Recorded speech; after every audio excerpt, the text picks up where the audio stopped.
was capable at this time of envisioning the step to which Lyotard was pointing with regard to the question of community.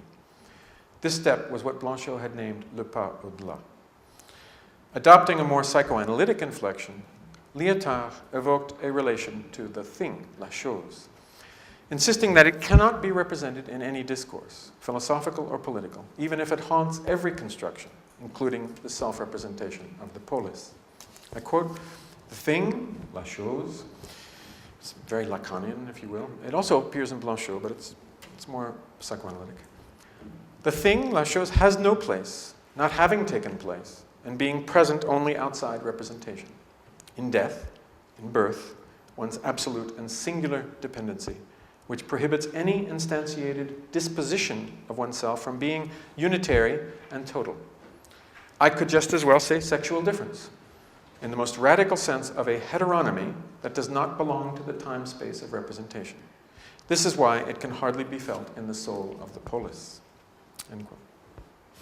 He continues by asserting, however, that while it is only barely felt in the polis, barely present, it haunts, or it insists in the form of affect, what Freud called an unconscious affect. And to the extent that it is felt at the social level, it engages something like what Lyotard likes to call it from this time forward, the soul of the polis. If by soul, I quote, "we mean the part of spirit that remains hostage to the thing, that remains susceptible to anguish and defenseless." End quote. Here, Lyotard suggests, is the ground of what Freud called the discontent of civilization, and ultimately the paranoia that is manifested in efforts to rid the social body of this intractable resistance to civilized order. I'll cite one more time.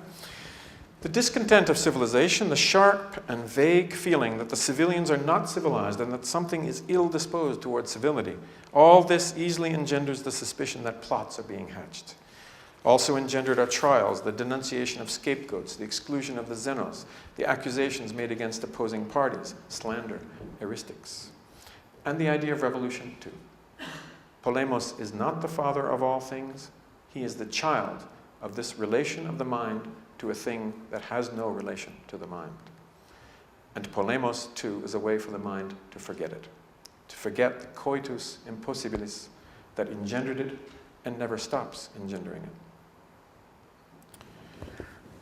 I said earlier that Lyotard's trial by endurance, conceived as a resistance, both internal and external, against every expectation and every interest that had informed his public position at Vincennes, led him to question the agonistics to which he had devoted himself as a political thinker.